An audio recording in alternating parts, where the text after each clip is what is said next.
দীর্ঘ প্রায় 250 বছর এই দেশের মানুষ তার অধিকার আদায়ের জন্য সংগ্রাম করছে এবং প্রতিটি পর্যায়ে জনগণের সংগ্রাম জয়ী হয়েছে আলহামদুলিল্লাহ। ব্রিটিশ বেনিয়াকে আমরা খেদাতে সমর্থ হয়েছিলাম, আমরা একটি স্বাধীন রাষ্ট্র পেয়েছিলাম, কিন্তু সেখানে আবার অনাচার বৈষম্যের কারণে সেই পাকিস্তানের শাসক গোষ্ঠীর বিরুদ্ধে আমাদেরকে কমপক্ষে কয়েকটি বার বড় ধরনের আন্দোলন করতে হয়েছিল, রক্ত দিতে হয়েছিল, জীবন দিতে হয়েছিল। 52 ভাষা আন্দোলন তার একটি, এবং সেই ভাষা আন্দোলনেও আমরা জয়ী হয়েছিলাম। 71 সালেও আমরা বিজয় অর্জন করে একটি স্বাধীন পতাকা পেয়েছি, রাষ্ট্র পেয়েছি। স্বাধীন বাংলাদেশেও নানা শৈর শাসককে তাড়ানোর জন্য এদেশের মানুষ আবার সংগ্রাম লড়াই করেছে। জনতার সিদ্ধান্ত ছিল সঠিক, ত্যাগ ছিল, রক্তপাত ছিল, জীবনও দেওয়া হয়েছে, কিন্তু প্রতিবারেই সুবিধাভোগী তথাকথিত রাজনৈতিক নেতৃত্ব জনগণের সাথে বিশ্বাসঘাতকতা করেছে এবং অর্জিত সাফল্যকে রাজনৈতিক নেতৃবৃন্দ তাদের সুবিধার জন্য জাতীয় অর্জনগুলোকে আবার ঢাকা দিয়ে সেই শোষণের রাস্তাকে আবার উন্মোচিত করেছে। সর্বশেষ আমরা যে পরিবর্তন দেখেছি, যে জুলাই বিপ্লব দেখেছি, আগস্টকে আমরা নিয়ে এসেছিলাম 5 আগস্টে, এটা আমরা সকলেই সাক্ষী। আগেরগুলো ছিল ইতিহাস, আমরা দেখি। মানুষ আশা করেছিল যে এই দেশে একটি নতুন ব্যবস্থার প্রবর্তন হবে, একটি নতুন রাজনৈতিক ধারা তৈরি হবে, যেখানে কোনো ফ্যাসিবাদ থাকবে না, স্বৈরাচার থাকবে না, একটি সুষ্ঠু গণতান্ত্রিক ব্যবস্থায় বিপ্লবী চেতনার অংশীদার সকলেইকে অ্যাকোমোডেট করে একটি সুষ্ঠু নির্বাচনের ব্যবস্থা করে আমরা পরিবর্তন আনব। বাংলাদেশের মানুষ সেদিন বলেছিল 5 আগস্টকে দ্বিতীয় স্বাধীনতা। তারা বলেছিল আমাদের আকাঙ্ক্ষা ছিল একটি নতুন বাংলাদেশ, চেঞ্জ, পরিবর্তন এবং পজিটিভ পরিবর্তন। কিন্তু আনফর্চুনেটলি আমরা আবার দেখছি আবার পানি গোলানোর চেষ্টা করা হচ্ছে, আবার শহীদদের জীবন এবং রক্তের সাথে বিশ্বাসঘাতকতা করা হচ্ছে। কোন এক শ্রদ্ধেয় নেতা, আমার প্রিয় নেতা, বলেছেন অন্য দলের যে নতুন নতুন ইস্যু তৈরি করা ঝামেলা করছে। তো ইস্যু তো নতুন হবেই, আমরা তো পুরাতনকে আন্দোলন সংগ্রাম করে বিতাড়িত করেছি। এই জন্য তো আমরা নতুন ইস্যু, নতুন সিস্টেম, নতুন বাংলাদেশ, নতুন ভাবে গণতন্ত্র, নতুন মানুষের অধিকার নিশ্চিতকরণ, এইটাই তো আজকে মানুষের আকাঙ্ক্ষা এবং জুলাই বিপ্লবের তো এই চেতনা। আমাদের বর্তমান ইন্টারিম গভর্নমেন্ট এসে বলেছিলেন যে তারা সংস্কার করবেন এবং এদেশের মানুষ সংস্কার চায়। সেই সংস্কারের জন্য অনেক কাজ করা হয়েছে। সংস্কারের কিছু কিছু গুরুত্বপূর্ণ বিষয় সন্নিবেশিত করা হয়েছে, যেগুলো সমাজ পরিবর্তন করতে হবে। সেখানেই নোট অফ ডিসেন্ট দিয়েছেন একটি দল। তাহলে আপনারা কি পরিবর্তন চান না? আপনারা কি সংস্কার চান না? যাই হোক, সংস্কার বাধ্য হয়ে, জনগণের বাধ্য হয়ে, যেহেতু টেলিভিশনে ডাইরেক্ট ছিল সংস্কার আলোচনা, মানুষের মতের চাপের ভয়ে তারা সংস্কারে, আমরা মৌলিকভাবে 19টি পয়েন্টে আমরা একমত হয়েছি। বিএনপি হয়েছে, জামাত ইসলামী হয়েছে, এনসিপি হয়েছে, ইসলামী আন্দোলন হয়েছে, বাম রাজনৈতিক দলগুলো একমত হয়েছে। এই সংস্কারের ব্যাপারে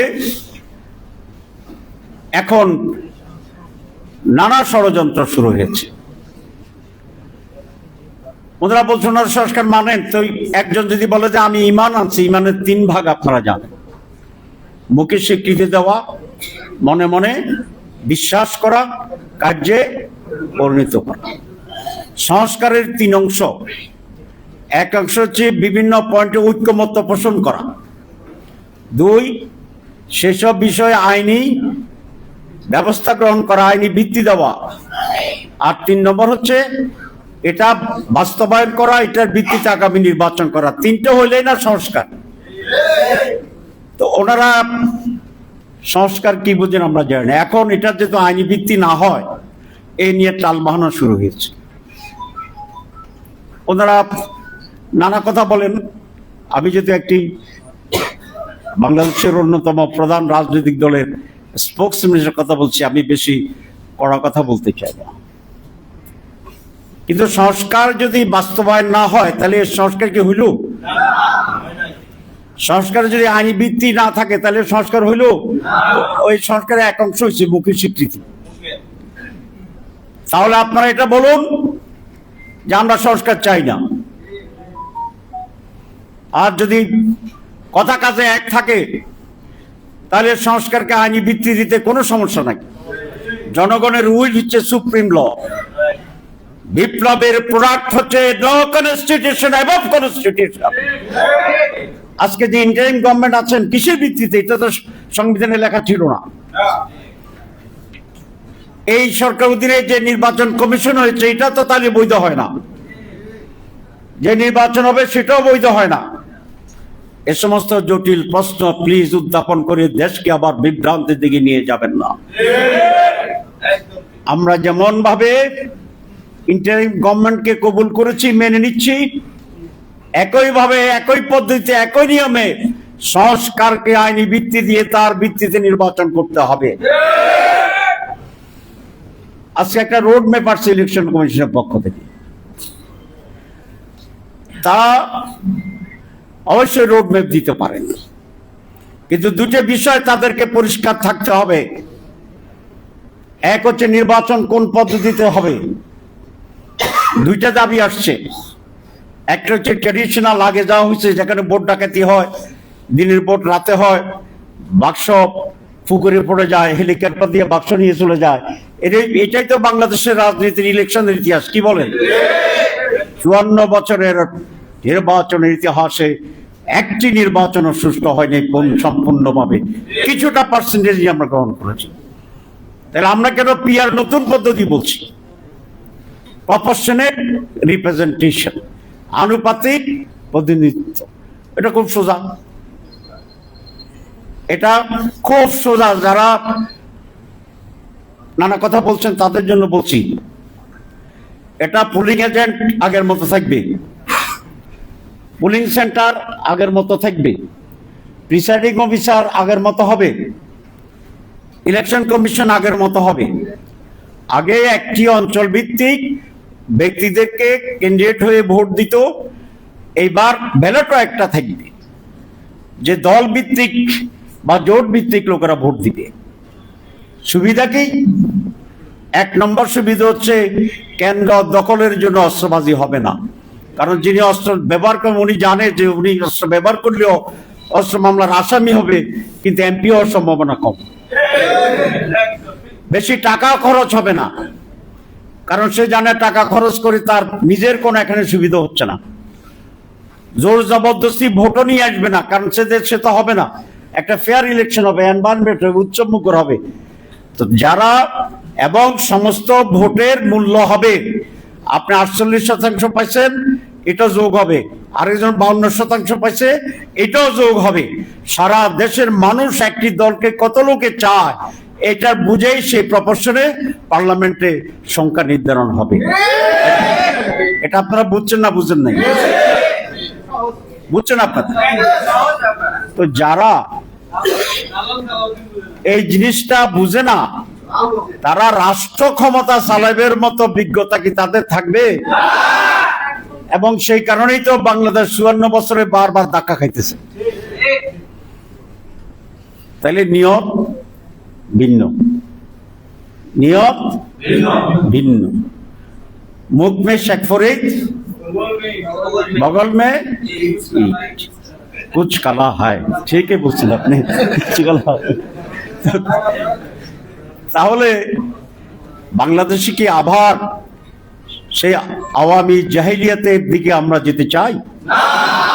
যারা ফেয়ার নির্বাচনের জন্য সকলের পার্টিসিপেটরি এই পিআর সিস্টেমকে বাধাগ্রস্ত করছে, এরা মূলত সেই অতীতের কেন্দ্র দখল, ভোট জালিয়াতি, সেটারই পরিকল্পনা করছে বলে আমরা সন্দেহ করি। নির্বাচন যদি সুষ্ঠু না হয়, সঠিক না হয়, বাংলাদেশ এক মহা বিপর্যয়ের দিকে চলে যাবে। আন্দোলন আর আন্দোলন, হাসিনার বিরুদ্ধে এত আন্দোলন, এত সংগ্রাম করে আমরা একটা নতুন পরিস্থিতি তৈরি করেছি। আবার ভোট ডাকাতের নির্বাচন, সেই দিন যেদিন ভোট ডাকাতের নির্বাচন হবে, সেদিন সেই মুহূর্ত থেকে আবার রাজপথে আন্দোলন হবে। তাহলে আপনারা কেন আন্দোলনের জন্য সেই পরিস্থিতি তৈরি করছেন?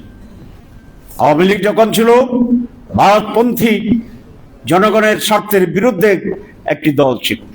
আমরা তো এখন যারা আছি সকলেই এন্টি আওয়ামী লীগ।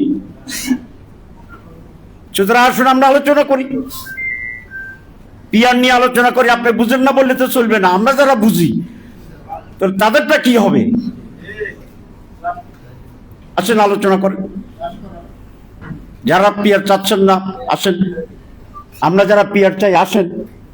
আসার পরে যেটা কল্যাণকর হয় সেটাই তো আমরা গ্রহণ করব দেশের জন্য, ঠিক আছে কিনা? যদি আপনারা প্রমাণ করতে পারেন যে এই system Uttam, will accept it. আপনারা প্রেস করে বেশি বলেন যে আমরা আলোচনা করে যেটা উত্তম সেটা আমরা গ্রহণ করব। আমার কথা কি যৌক্তিক না অযৌক্তিক? যৌক্তিক। তো যুক্তি না মানলে তো এর বিপরীতে কি হয়?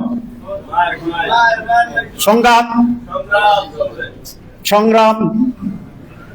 সুতরাং ইলেকশন কমিশনকে বলবো, পিআর পদ্ধতিকে সামনে রেখে নির্বাচনের রোডম্যাপ ঠিক করেন। ট্রেডিশনালটা করছেন তো আপত্তি নেই, আপনারা করেন। আমাদের পিআরকে নিয়ে আর একটা করেন। আমি সরকার কাছে আবেদন জানাবো, আপনি এক বিশাল রক্তর সাগর সাঁতরিয়ে অনেক লাশের উপরে পা রেখে আমরা এখানে আসছি। You are the product of the July চেতনা। আপনার খুব বেশি ভূমিকা ছিল না, আপনি বিদেশে ছিলেন, আমরাই আপনাকে আনছি। সুতরাং এটা আপনার দায়িত্ব। আপনি মাঝে মধ্যে যেটা শুনি যে কোন রকমে বাঁচতে চান, চলতে চান না, আপনি যাইতে পারবেন না, যাইতে পারবেন না। আপনাকে এই দেশকে ঠিক করে যেতে হবে। সুতরাং কিভাবে সকলে মিলে সুন্দর নির্বাচন হয় এটা নিয়ে আপনাকে সিদ্ধান্ত দিতে হবে। 2 নম্বর হচ্ছে, আমি বলেছি সংস্কার। সংস্কার তো আপনার ইস্যু, আপনি বলেছেন। আপনার ভাষণ কি শোনাবো? সংস্কার, বিচার, নির্বাচন। আপনি সংস্কার ছাড়াই নির্বাচনের তারিখ ঘোষণা করে দিচ্ছেন। জুলাইতে আমাদের কোনো আপত্তি নেই, জানুয়ারিতে তো আপত্তি নেই, ডিসেম্বরে আমাদের আপত্তি ছিল না। কিন্তু এই সমস্ত বিষয়গুলো শেষ করেই তো নির্বাচনের তারিখ দিতে হবে। তাহলে সংস্কার কোথায় গেল আপনার? সংস্কার ছাড়া নির্বাচন করবেন? হবে না। বিচার দৃশ্যতা না করে নির্বাচন করবেন, মানুষ মানবে না। আমি সেই জন্য আর সময় ক্ষেপণ না করে জাতিকে অনিশ্চিতের দিকে ঠেলে না দিয়ে একটা সুস্পষ্ট সিদ্ধান্ত গ্রহণ করার জন্য প্রধান উপদেষ্টাকেও অনতিবিলম্বে ডায়লগ শুরু করার আহ্বান জানাচ্ছি। লক্ষ লক্ষ মানুষের রাজপথ ঘেরাও করে রাখবে, লক্ষ লক্ষ মানুষ ম্যানেজ যে ইলেকশন, পরিকল্পিত ইলেকশন, সেই ইলেকশন কেন্দ্রে ব্যালট বাক্স যাইতে দিবে না। পরিষ্কার কথা। আমরা অবশ্যই নির্বাচন চাচ্ছি, আমরা আপনার ঘোষিত তারিখে নির্বাচন চাই, আমরা নির্বাচনে যাব,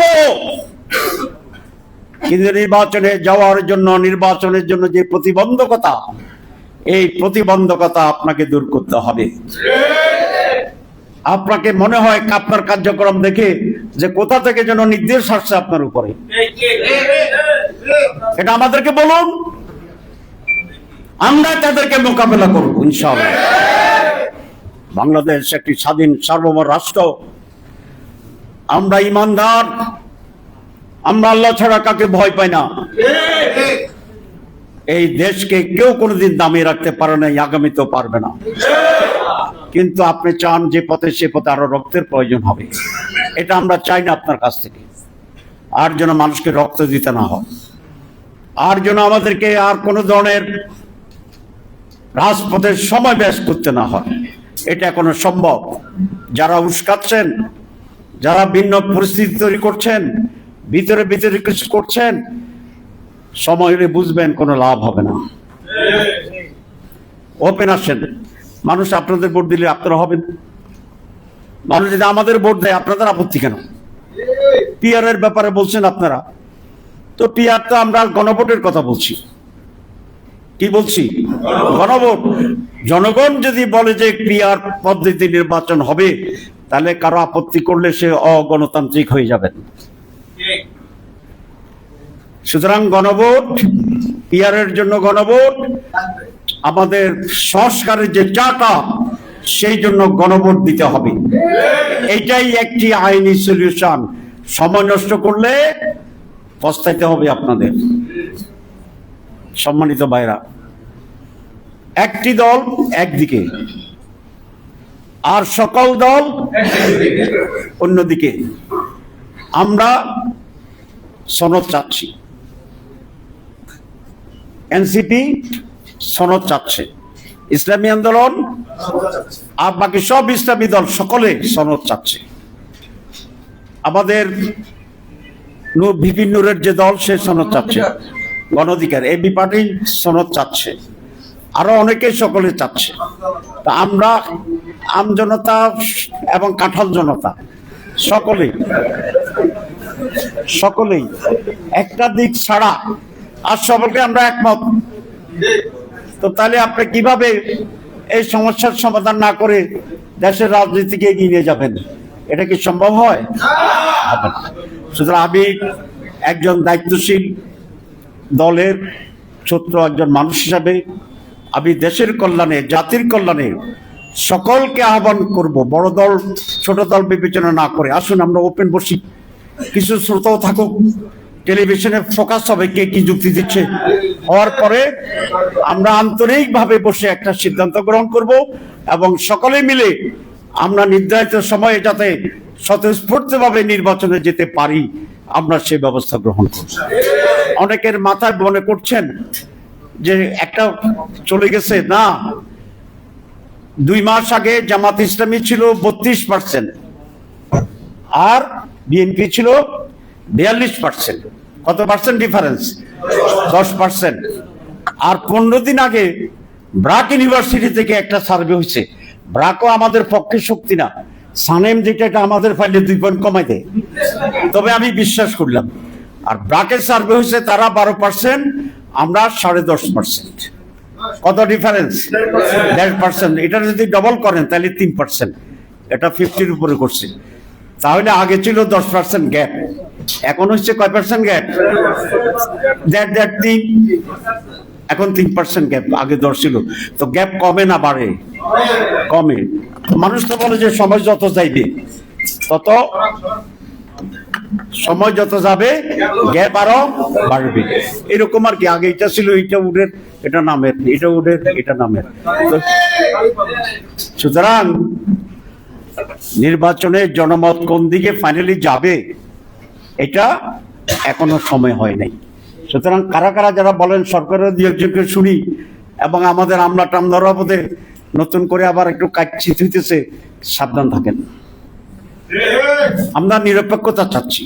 আমরা আপনারা আমাদের জামাত ইসলাম হয়ে যান, টুপি কিনেন, এটা আমরা বলছি না।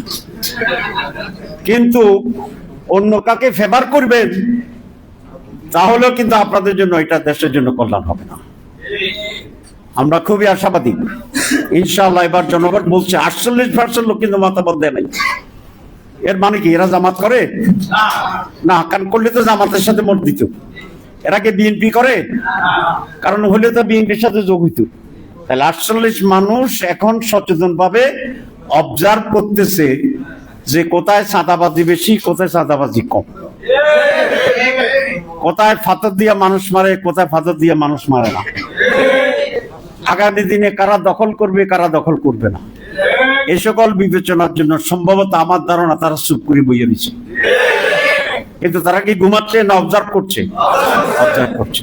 সুতরাং দুর্নীতিমুক্ত বাংলাদেশ এদেশে মানুষ চায়।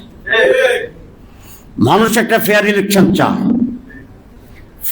মানুষ একটা নির্বাচন ডেমোক্রেসি চায়, মানুষ সকলের অধিকার নিশ্চিত করার একটা বাংলাদেশ চায়।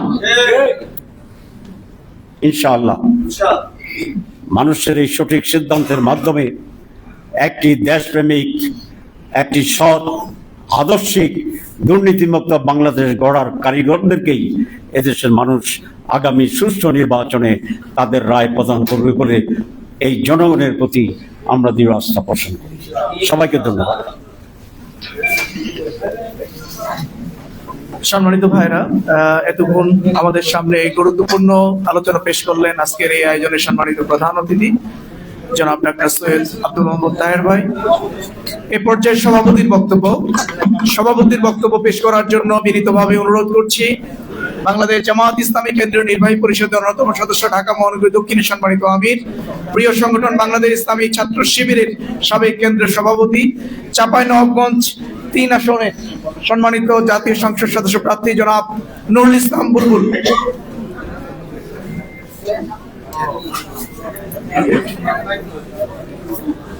বিসমিল্লাহির রহমানির রহিম।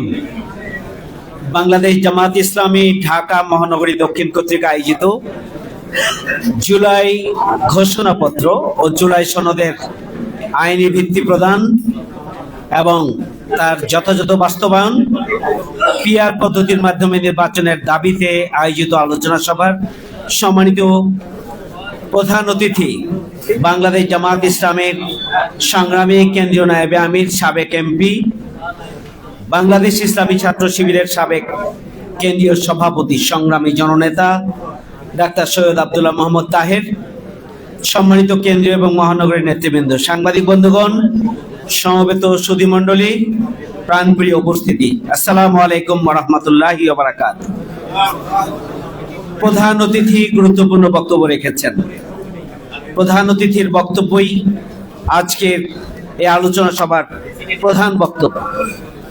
আমি খুবই পরিষ্কার করে বলতে চাই, আইনগত ভিত্তি বা সাংবিধানিক ভিত্তি পরবর্তী নির্বাচিত সরকারের হাতে দেওয়ার জন্য অন্তর্বর্তীকালীন সরকার যে চিন্তা করছেন, যে বক্তব্য দিচ্ছেন, যে সিদ্ধান্ত নিচ্ছেন, এটি আপনাদের জন্য, এদেশের জনগণের জন্য আত্মঘাতী সিদ্ধান্ত।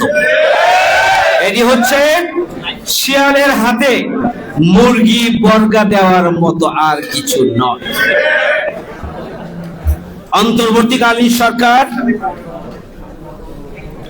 যাদের রক্তের বিনিময়ে আজকে দায়িত্ব পেয়েছেন আমরা, আপনারা, আপনাদের প্রতিশ্রুতি ছিল বিচার, সংস্কার এবং একটি ফ্রি, ফেয়ার, ক্রেডিবল ইলেকশনের মাধ্যমে জনগণের প্রতিনিধিদের হাতে ক্ষমতা বুঝিয়ে দেওয়ার যে প্রতিশ্রুতি ছিল, অন্তর্বর্তীকালীন সরকার সেই প্রতিশ্রুতি থেকে সরে এসেছেন। শুধু তাই নয়, এই সরে আসা হচ্ছে জুলাই বিপ্লবে যারা জীবন দিয়েছেন, যারা শহীদ হয়েছেন, যারা রক্ত দিয়েছেন, যারা পঙ্গুত্ব বরণ করেছেন, তাদের সাথে বিশ্বাসঘাতকতার স্বামী। সংগ্রামী ভাই বন্ধুগণ, অতীতে গণভোট হয়েছে, রাষ্ট্রের গুরুত্বপূর্ণ, জনগুরুত্বপূর্ণ প্রয়োজনে প্রেসিডেন্সিয়াল প্রক্লামেশন, অধ্যাদেশ জারি হয়েছে।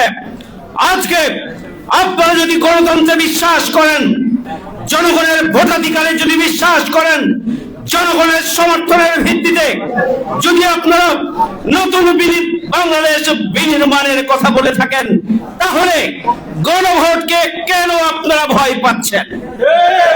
কথায় কথায় আপনারা বলেন আপনারা বড় দল। আপনারা বড় দল না ছোট দল, একটা সুষ্ঠু নির্বাচনের মাধ্যমে তা প্রমাণিত হবে। এদেশে 35% ইয়াং জেনারেশন যারা 20 বছর ধরে ভোট দেওয়ার সুযোগ পায়নি, তারা এবার সিদ্ধান্ত নিয়েছে জামাত ইসলামীর পক্ষে তারা সমর্থন জানাবে। সুতরাং আগামী জাতীয় সংসদ নির্বাচন সুষ্ঠুকরণ, নিরপেক্ষকরণ, গ্রহণযোগ্যকরণ, ভোটের ভিত্তিতে নির্ধারিত হবে কারা বড় দল। কিন্তু আপনারা নিজেদেরকে বড় দল বলে দাবি করেন। জনগণের প্রতি যদি আস্থা থাকে, জুলাই ঘোষণাপত্র এবং জুলাই সনদের আইনগত ভিত্তি দেওয়ার জন্য গণভোটকে আপনারা ভয় পান কেন? আমাদের দাবি হচ্ছে অবিলম্বে হয় প্রেসিডেন্টের প্রক্লেমেশন অধ্যাদেশ জারি করতে হবে, অথবা গণভোটের মাধ্যমে জুলাই সনদের আইনগত ভিত্তি দিতে হবে। আপনি নতুন বাংলাদেশ গড়ে তুলতে চান, যদি সংস্কার না করেন, যদি বিচার না করেন, যদি সংবিধান সংশোধন না করেন, যদি রাষ্ট্রের পচে যাওয়া ধ্বংসপ্রাপ্ত বিভিন্ন বিধি এবং নিয়মগুলোর যদি পরিবর্তন না করেন, তাহলে যেন ভাবে আগামী দিনে যে নির্বাচন হবে, সেই নির্বাচন আরো নতুন করে ফ্যাসিবাদের পদধ্বনি আমরা শুনতে পাই। হাজারো শহীদের রক্তের বিনিময়ে, হাজার হাজার মানুষের অঙ্গহানি, হাত পা চোখ নাক কানের বিনিময়ে আমরা আর কোন ফ্যাসিস্ট শক্তিকে আগামী দিনে জনগণের অধিকার নিয়ে আমরা ছিনিমিনি খেলতে দেব না। আমরা পরিষ্কার করে বলতে চাই, পিআর পদ্ধতি আপনারা বুঝেন না, কেয়ারটেকার বুঝতেন না। কেয়ারটেকার আপনারা বুঝেছেন নাকে খত দিয়ে, আবার পিআর পদ্ধতি বুঝেন না। 71% মানুষ, সুজনের একটা সার্ভেতে পরিষ্কার ভাবে এসেছে 71% মানুষ পেয়ার পদ্ধতি বুঝেন। আর আপনারা বড় দল দাবি করেন, 71% মানুষের সমর্থনকে আপনারা সম্মান দিতে জানেন না। আপনারা পিছন দরজা দিয়ে ক্ষমতায় যাওয়ার স্বপ্ন দেখছেন। সংগ্রামী ভাই বন্ধুগণ, আমরা পিআর পদ্ধতির মাধ্যমে নির্বাচন ছাড়া বাংলাদেশে কোন নির্বাচন করার মধ্য দিয়ে কোন একটি দলকে ক্ষমতায় আসার কোন ষড়যন্ত্র বাস্তবায়ন হতে দেব না। সংগ্রামী ভাইয়ের আমার, নির্বাচন কমিশন বক্তব্য দেন একটা দলের কর্মী হিসাবে।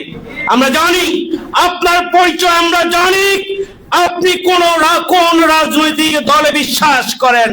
এরপরেও আমরা মনে করেছিলাম 5 আগস্টের গণঅভ্যুত্থানের পরে নির্বাচন কমিশন জনগণের প্রতিনিধি হিসাবে, আমানতদার হিসাবে রাষ্ট্রের জনগণের মালিকদের হাতে ক্ষমতা বুঝিয়ে দেওয়ার জন্য একটি সুষ্ঠু নির্বাচনের আয়োজন করবেন। কিন্তু আপনার বক্তব্য একটি দলের বক্তব্যে পরিণত হয়েছে। আপনি কয়েকদিন আগে বলেছেন সংবিধান অনুযায়ী নির্বাচন করবেন। আপনি কোন সংবিধান বলে এখন নির্বাচন কমিশন আছেন? কোথায় ছিলেন আপনি 5 আগস্টের গণঅভ্যুত্থানের পরে? জনগণের অভিব্যক্তির যে সরকার, অন্তর্বর্তীকালীন সরকার, সেই সরকারের প্রক্রিয়ার মধ্য দিয়ে আপনি এসেছেন। অর্থাৎ আপনিও জনগণের অভিপ্রায়ের প্রতিফল হিসাবে আপনারা নির্বাচন কমিশনের দায়িত্বে এসেছেন। কোন সংবিধান বলে আপনি এসেছেন? সুতরাং সংবিধানের দোহাই দিবেন না। এই সংবিধানের দোহাই দিয়ে বাংলাদেশকে ফ্যাসিস্ট রাষ্ট্রে পরিণত করা হয়েছিল। এই সংবিধানের দোহাই দিয়ে বাংলাদেশে হাজার হাজার মানুষকে গুম খুন করে একটা বিভীষিকাময় মৃত্যু পরিণত করা হয়েছিল এই বাংলাদেশকে। আবার নির্বাচন কমিশনকে আমরা হুঁশিয়ার করতে চাই, পিআর পদ্ধতির বাইরে পছন্দ মতো আপনি নির্বাচন দিয়ে একটি দলকে ক্ষমতায় বসানোর যে চক্রান্ত করছেন, সে আশাই গুলে বাড়ি। আমরা এদেশের জনগণকে সাথে নিয়ে আমরা তার প্রতিহত করবো ইনশাআল্লাহ। আমরা চাই আমাদেরকে পিআর পদ্ধতির মাধ্যমে দেশের অধিকাংশ মানুষের, অধিকাংশ রাজনৈতিক দলের